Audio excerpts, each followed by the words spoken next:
welcome back to my channel. I actually have a book review for you guys today. That's right, my tired and lazy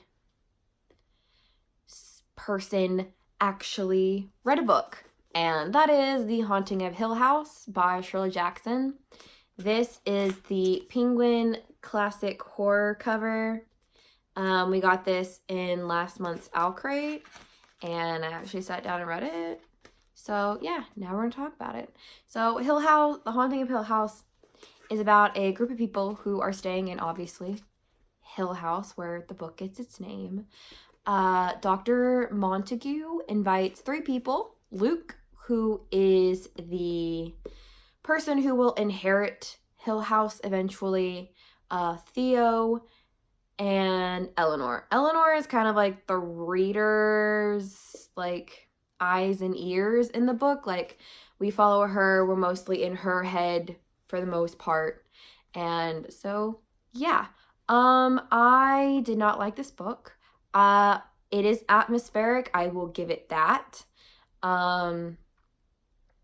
It took me so long to get through this because it was so dense, and I audiobooked about half of it, and then I was like, I can finish this quicker if I actually sit down and physically read this book. So I did that, and oh my god, it took me 3 more days to get through this book because it's so dense and flowery, and you know how classics are. If you're a fan of classics, or if you're not a fan of classics, you know how they can be sometimes.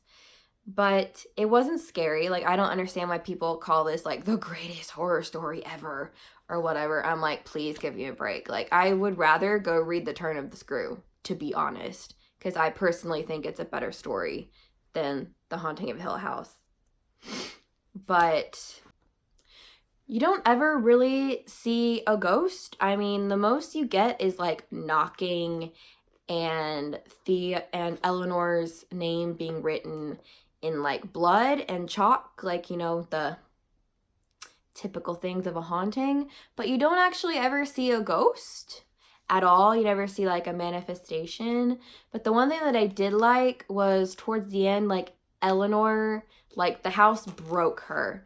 And if you watch enough horror films like I do, and you're a fan of real life hauntings, once you accept that it's happening, whatever's haunting the house can get inside your mind and make you do things and drive you crazy.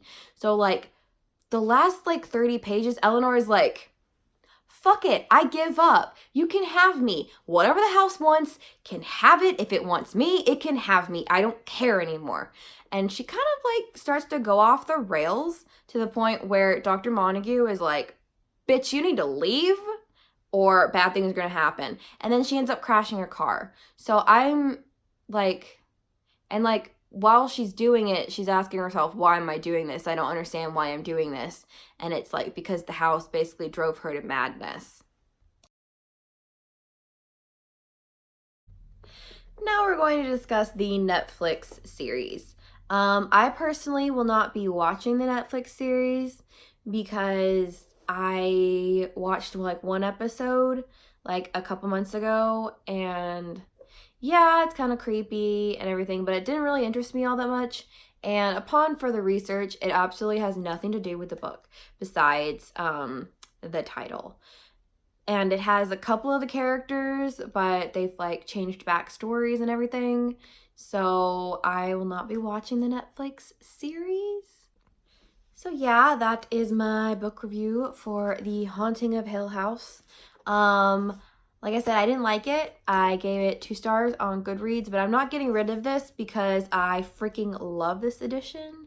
This edition is gorgeous, but I really wish that I would have been sent I wish they had included Dracula or Mary Shelley, or Frankenstein by Mary Shelley, or The Turn of the Screw, because I probably would have enjoyed them a hell of a lot better than I enjoyed this.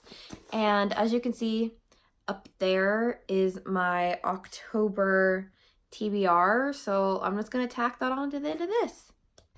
So this is my October TBR.